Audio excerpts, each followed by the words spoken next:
How to invite guests in Monday.com. You can do this in 7 simple steps. 1.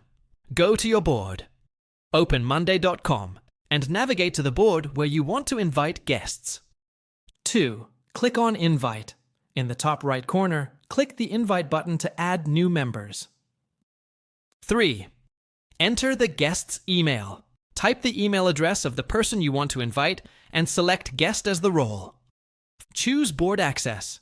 Decide if the guest should have View Only, Edit, or Full Access permissions. 5. Send the invitation. Click Invite to send the invitation via email, allowing the guest to join the board.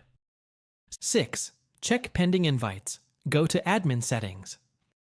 Pending invites to track who has accepted or is yet to join. 7. Manage guest access. If needed, remove or adjust guest permissions later in the board settings.